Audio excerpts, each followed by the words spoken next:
ఎంత ఆనందకరమైన విషయమో ఒక్కసారి మనం గుర్తు చేసుకోవాల్సిన విషయం ఆసన్నమైంది. అదే విధంగా మన రాష్ట్రంలోనే మనము సంకల్పంగా పెట్టుకున్న యువత భవిష్యత్తు కోసం, రాష్ట్ర భవిష్యత్తు కోసం 20 లక్షల ఉద్యోగాలను మనం కల్పించి యువతకు భవిష్యత్తు ఇవ్వాలని మన నాయకులు చెప్పడం జరిగింది. నారా చంద్రబాబు నాయుడు గారు, నారా లోకేష్ బాబు గారు, అదే విధంగా మన ఉప ముఖ్యమంత్రి పవన్ కళ్యాణ్ గారు, బీజేపీ పెద్దలు. అందులో భాగంగా మనం 15 నెలల్లోనే 15 నెలలు కేవలం 9.5 లక్షల ఉద్యోగాలు రూపకల్పనకు చేయడం జరిగింది. 10.5 లక్షల కోట్ల పెట్టుబడులు మన రాష్ట్రానికి రావడం జరుగుతుందంటే ఒక్కసారి మన కూటమి నాయకుల పైన ఉన్న నమ్మకాన్ని ఒక్కసారి గుర్తు చేసుకునేవలసిందిగా కోరుచున్నాము. అదే విధంగా మన రైతాంగం అయితేమి, స్త్రీ శక్తి అయితేమి అన్ని విధాలుగా మన రాష్ట్రాన్ని పురోగభివృద్ధికి ముందుకు తీసుకుపోతున్నారంటే ఒక్కసారి మనమంతా ఎంతో ఆనందంగా ఉండాలి. గత జగన్మోహన్ రెడ్డి పాలనలో గతంలో 15 నెలల కిందట మనము ఎలాంటి పరిస్థితులు ఈ రాష్ట్రంలో చూశామంటే ఒక్కసారిగా ఆలోచించండి. ఆ రోజు దినాలలో ఏ వ్యవస్థలను చిన్నాభిన్నం చేసి యువతను ఇబ్బంది పెట్టడం తప్ప యువతకు ఉద్యోగ అవకాశాలు లేవు, రైతులకు సహకారం లేదు, ఎలాంటి స్త్రీలకు ఎలాంటి సహకారం లేదు. ప్రతి ఒక్కరికి ఏ సహకారం లేకోకుండా జగన్మోహన్ రెడ్డి గారు చేపట్టడం జరిగింది. ఈ రోజు మన కూటమి ప్రభుత్వం వచ్చినాక అందరికీ ఎంతో ఆనందకరంగా మన ప్రజలు ముందుకొచ్చే విధంగా, ప్రజలు బాగుపడే విధంగా మన కూటమి ప్రభుత్వం చేపడుతుందంటే ఎంతో మనందరికీ సంతోషకరంగా ఉంది.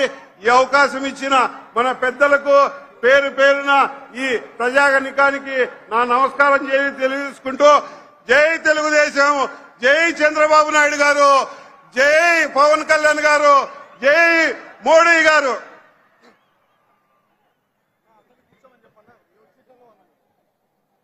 కూటమి చెప్పినటువంటి ప్రతి వాగ్దానాన్ని అమలు చేస్తోందని చెప్పడానికే ఈ సూపర్ 6 సూపర్ 8 సమావేశానికి విచ్చేసినటువంటి జనసేన, తెలుగుదేశం, బీజేపీ పార్టీ కుటుంబ సభ్యులకు కూడా హృదయపూర్వకంగా ఆహ్వానం పలుకుతూ జనసేన అనంతపురం జిల్లా తెలుగుదేశం పార్టీ అధ్యక్షుడు శ్రీ టిసి వరుణ్ గారిని మాట్లాడాల్సిందిగా ఆహ్వానిస్తున్నాను.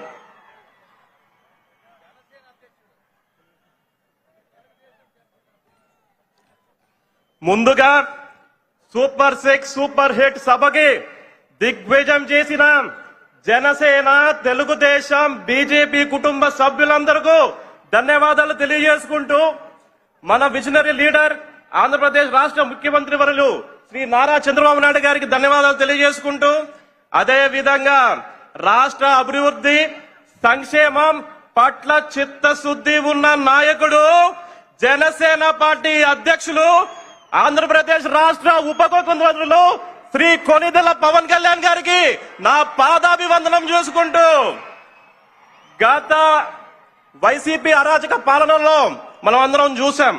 ప్రజలు ఇబ్బంది పడుతున్నారు, ప్రజలు బాగుండాలి, ప్రజల భవిష్యత్తు బాగుండాలని చెప్పి పెద్దలు ముగ్గురు కలిసి ఒక నిర్ణయం తీసుకుంటే ఆ నిర్ణయానికి ఈ రోజు ప్రజలందరూ 94% స్ట్రైకింగ్ రేటుతో ఈ కూటమిని ముందుకు తెచ్చారు, ఆశీర్వదించారు.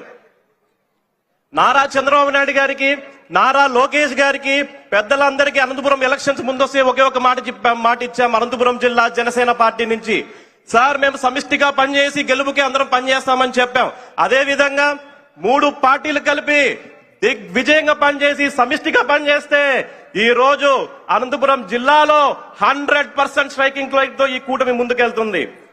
అందులో భాగంగా ప్రజలకు న్యాయం చేయాలని చెప్పేసి సూపర్ 6 లో యువతకి 20 లక్షల ఉద్యోగాలు అయితేనేం గాని, తల్లికి వందనం అయితేనేం గాని, అనంత సుఖీభావ అయితే గాని, ఆడబిడ్డ నిధి అయితే గాని, దీపం 2 అయితే గాని, ముఖ్యంగా మహిళలకి స్త్రీశక్తి రేతం గాని, నేను ముఖ్యంగా పవన్ కళ్యాణ్ గారు మాకు ఇచ్చిన స్ఫూర్తితో, ఆయన దీవెనలతో, ఆయన దయతో ఇక్కడ అనంతపురం జిల్లా అహుడా చైర్మన్ గా ఉన్నాను. ఒక చిన్న ఎగ్జాంపుల్ చెప్పాలి మీ అందరికీ. అహుడా అంటే పంచాయతీరాజ్ శాఖతో డిపిఓలతో అయితేనే గానీ, పంచాయత్ సెక్రటరీతో అయితేనే గానీ ఒక అనుబంధం ఉంటుంది. వాళ్ళందరితో ఒకసారి కూర్చొని చర్చిస్తుంటే ఒకే ఒక మంచి మాట చెప్పారు. సార్, పవన్ కళ్యాణ్ గారి నాయకుడిని లాంటి నాయకుడిని మేము ఎప్పుడు చూడలేదు సార్. ఆయన చేసిన అభివృద్ధి అయితేనే గానీ, మంచి పనులు అయితేనేమో గానీ, మామూలుగానే సినిమాల్లోనైతే చూస్తామేమో గానీ నిజ జీవితంలో చేసి చూపిస్తున్న మంచి